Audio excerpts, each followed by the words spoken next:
அடுத்தது மிதுன ராசிமா. இந்த மிதுன ராசிக்கு எப்படி தான் அந்த தடம் புரள போகுது, எப்படி திருப்பு முனை எப்படி அமைய போகுது, அவங்களுக்கு என்ன பரிகாரம் இருக்கு? மிதுன ராசியை பொறுத்தளவு பார்த்தீங்கன்னா ரொம்பவேவும் யோசிச்சு செயல்படக்கூடியவங்க. எதையும் பிளான் பண்ணி பண்ணணும் அப்படிங்கிற ஒரு அந்த வார்த்தையை வந்து ரொம்பவே அவங்களுக்கு தான் பொருந்தும். ஒவ்வொரு விஷயத்தையும் இப்படி நம்ம பிளான் பண்ணால் என்ன மாதிரி நடக்குங்கிறத ரொம்ப யோசிப்பாங்க. நீ என்னதான் சரிப்பா, நீ வந்து உன்னுடைய கஷ்டத்துக்காக நீ ஓடி ஓடி போக மாட்ட. ஆனால் மற்றவங்க கஷ்டத்துக்கு நீ ஓடி ஓடி போனதெல்லாம் உனக்கு கர்மாவா, நல்ல கர்மா, உனக்கு அது நல்ல பலனை கொடுக்கும்போது கண்டிப்பாக அந்த பாதிப்பு இவங்களுக்கு வராது. இப்போ ஒரு மலை உச்சிக்கு போயிட்டோம், இந்த மலை உச்சிலேருந்து ஒரு ஸ்டெப் எடுத்து வச்சா கீழே விழுந்துருவோம். ஆனால் அந்த நேரத்தில் அவங்களுக்கு குலதெய்வம் கை கொடுக்கும். அந்த கால் மாட்டில் குலதெய்வம் உங்க கால் வைக்கும். சொல்லும் போதே புள்ள இருக்குது எனக்கு.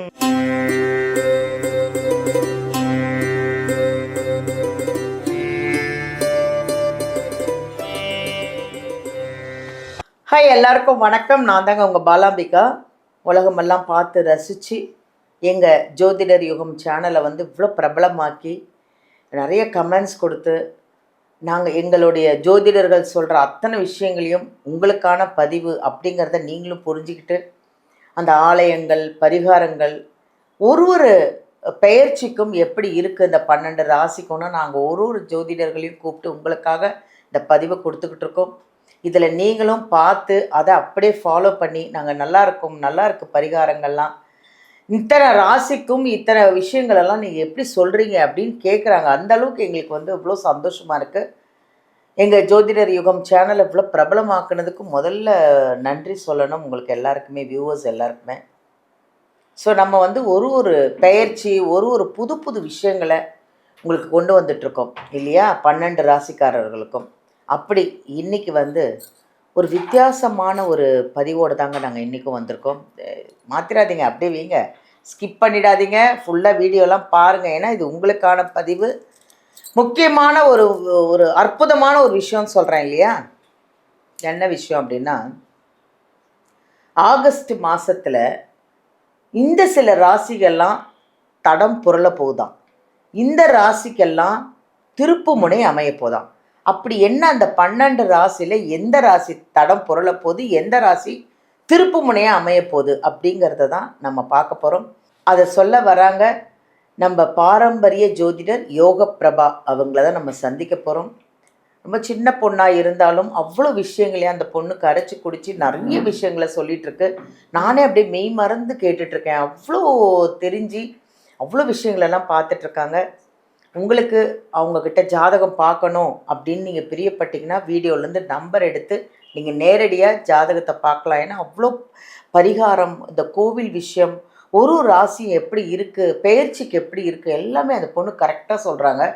அதனால் நீங்கள் அழகாக ஜாதகத்தை கொண்டு போய் பார்க்கலாம். இல்லை இப்போ நேரில் போக முடியலன்னா ஆன்லைன்லேயும் அவங்க பார்க்குறாங்க. அப்பாயின்மெண்ட் வாங்கி நீங்கள் ஆன்லைன்லேயும் பார்க்கலாம். இன்றைக்கி என்ன அற்புதமான இந்த விஷயத்த சொன்னேன் பார்த்தீங்களா.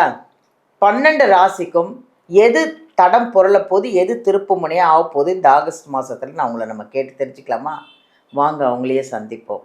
வணக்கம் யோக பிரபா. வணக்கம்மா. எப்படிம்மா இருக்க? நல்லா இருக்கேன். மங்களகரமாக ஒரு அருமையாக அழகாக உட்காந்துட்ருக்கீங்க. அதாவது இந்த ஆகஸ்ட் மாதத்தில் ஒரு சில ராசியெல்லாம் தடம் புரள போகுது, ஒரு சில ராசியெல்லாம் திருப்பு முனையாக அமைய போகுதுன்னு நீங்கள் சொன்னீங்க இல்லையா. அது எந்தெந்த ராசி அப்படின்னு பார்ப்போம்மா நம்ம. கண்டிப்பாக. முதல்ல உங்களை நீங்கள் வந்து இன்ட்ரோ பண்ணிக்கோங்க.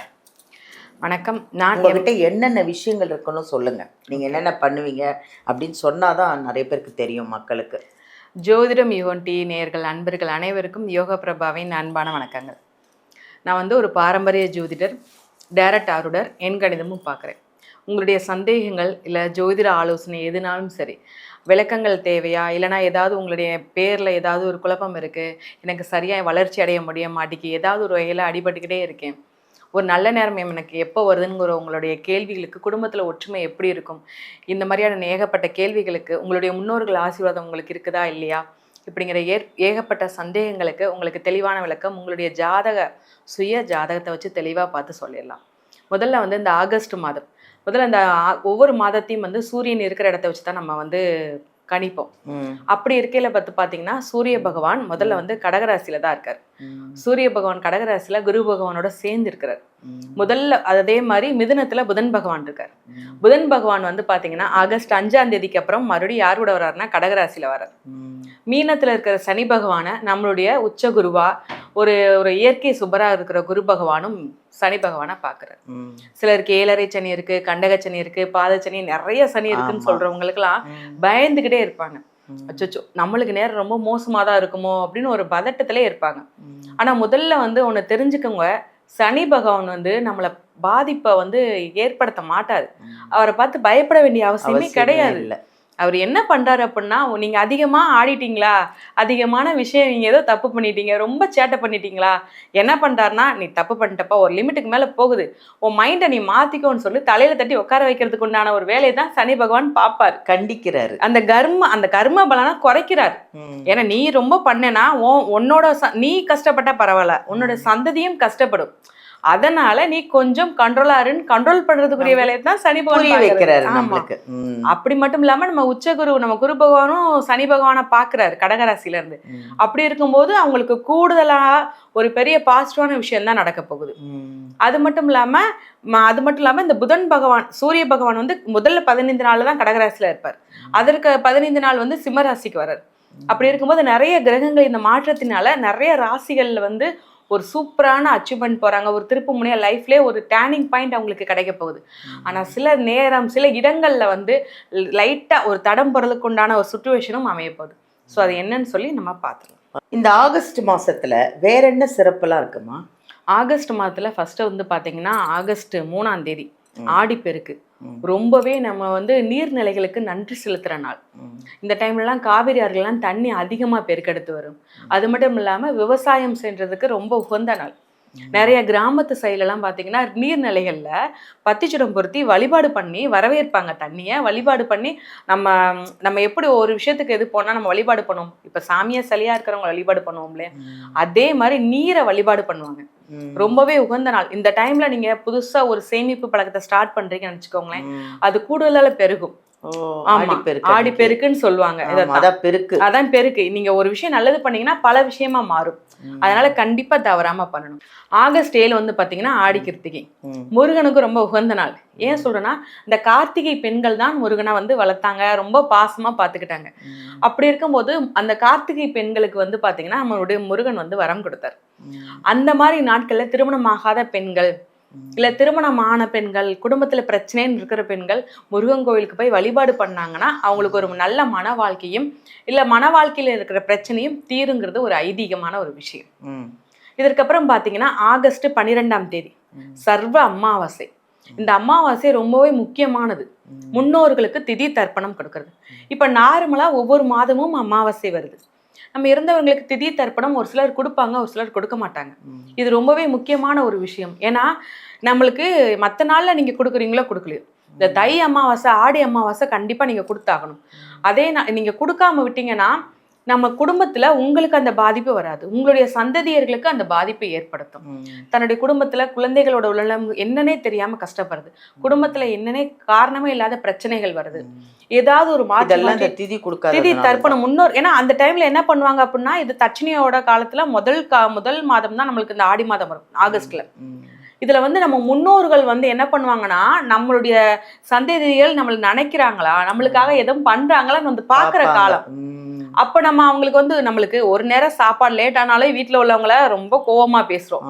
அப்படி இருக்கும்போது வருஷக்கணக்கா அவங்களுக்கு சாப்பாடு போடல, இன்னைக்கு ஒரு நாள் நம்ம சாப்பாடு போட்டுட்டோம் அப்படின்னா அவங்களுக்கு திதி தர்ப்பணம் கொடுத்துட்டா அவங்களுக்கு ஒரு வருஷம் அதுதான் அவங்களுக்கு சாப்பாடு.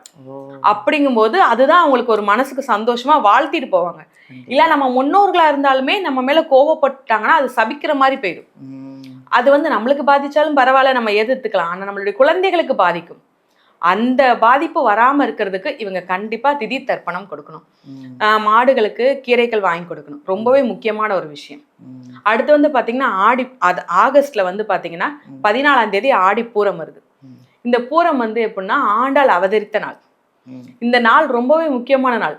அரங்கநாதனை ரொம்பவே உயிருக்குயிரா காதலிச்சு திருமணம் செஞ்சுக்கிட்டாங்க நம்ம ஆண்டாள்.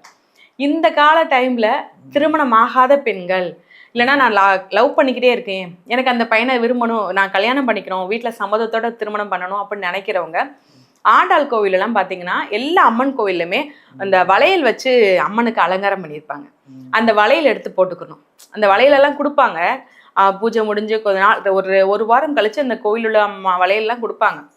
அதை எடுத்து போட்டுக்கணும். அது மட்டும் இல்லாமல் குழந்தை பேர் இல்லாதவங்கனாலும் சரி அந்த வளையல் வாங்கி போட்டுட்டாங்கன்னா அவங்களுக்கு அந்த அருள் கிடைக்கும், அந்த வரம் கிடைக்குங்கிறது ரொம்பவே ஒரு ஐதீகமான ஒரு விஷயம். ஸோ இந்த மாதிரி சில முக்கியமான நாட்கள் இருக்குது. நல்ல வேண்டுதல்கள் பண்ணால் அவங்க நினச்சது அனைத்தும் நடைபெறும். பாருங்க, ஆகஸ்ட்டில் எவ்வளோ விசேஷம் இருக்குது பார்த்தீங்களா? அதில் முக்கியமானது ஆடி அமாவாசை. அதை வந்து மிஸ் பண்ணிடாதீங்க. அது என்னைக்குன்னு பார்த்து சொல்லிட்டாங்க. இருந்தாலும் நீங்களும் வந்து அது கேலண்டரில் குறித்து வச்சுக்கோங்க. அதை கரெக்டாக திதி கொடுங்க. அது ரொம்ப நல்லது அப்படின்னு சொல்லி. அடுத்தது மிதுன ராசிமா. இந்த மிதுன ராசிக்கு எப்படி தான் இந்த தடம் புரள போகுது, எப்படி திருப்பு முனை எப்படி அமைய போகுது, அவங்களுக்கு என்ன பரிகாரம் இருக்குது? மிதுன ராசியை பொறுத்தளவு பார்த்தீங்கன்னா ரொம்பவேவும் யோசித்து செயல்படக்கூடியவங்க. எதையும் பிளான் பண்ணி பண்ணணும் அப்படிங்கிற ஒரு அந்த வார்த்தையை வந்து ரொம்பவே அவங்களுக்கு தான் பொருந்தும். ஒவ்வொரு விஷயத்தையும் இப்படி நம்ம பிளான் பண்ணால் என்ன மாதிரி நடக்குங்கிறத ரொம்ப யோசிப்பாங்க. அப்படிப்பட்டவங்களுக்கே தடம் புரளும் அப்படின்னா ஏதாவது உங்கள் முக்கியமான ஒரு விஷயம் பண்ணும்போது சொந்த உறவுகளால் இல்லைன்னா முக்கியமான நம்பின நண்பர்களால் அவங்களுக்கு ஒரு ஏமாற்றத்தை கொடுத்துருக்கும், ஒரு துரோகத்தை கொடுத்துருக்கும். ஏதாவது நம்பி ஒரு விஷயம் பண்ணியிருப்பாங்க. இப்போ ஒரு இடம் வாங்க போகிறோன்னு சொல்கிறோமே, இல்லைனா ஏதாவது ஒரு வேலைக்கு அப்ளை பண்ணியிருப்பாங்க. அது ஒருத்தவங்களுக்கு தான் இந்த வேலை இவங்களுக்கு தான் கிடைக்கணும் இருக்கும். ஆனால் அதுக்கு முன்னாடி தெரிஞ்சவங்க மூலமாக அவங்க வாங்கிடுவாங்க. இந்த மாதிரி நிறைய பேரை நம்பினது மூலமாக தடம் புரண்டு இருக்கும். நம்பிக்கையை ஏமாத்திரியே, நம்பிக்கையை நீ இப்படி கெடுத்துட்டியே, ஏன்னா இவங்க நம்பி ஒரு விஷயத்த சொல்லி கொடுத்துருப்பாங்க. அது யாரானாலும் இருக்கலாம், என்ன தொழில் என்ன வேலையானாலும் இருக்கலாம், கற்றுக் கொடுத்துருப்பாங்க என்னுடைய ஒரு வாரிசாக வரணும்னு சொல்லி.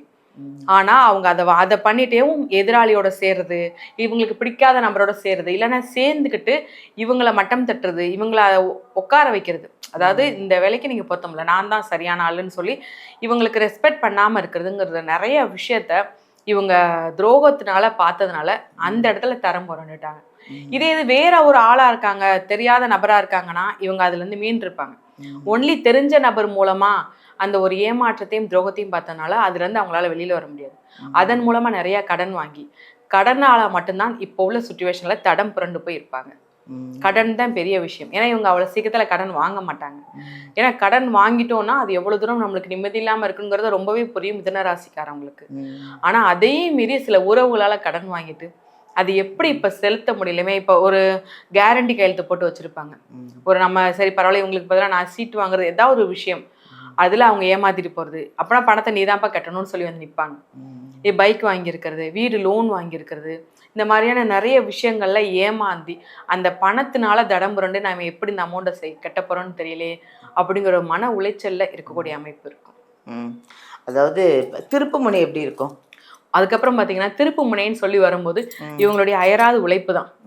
என்ன கஷ்டம் என்ன போட்டு அடித்தாலும் பரவாயில்ல, என்னுடைய வேலையை நான் பார்த்துக்கிட்டே இருக்கும்போது இவங்களுக்கு ஏதாவது ஒரு வகையில் ஒரு உதவி வந்துடும்.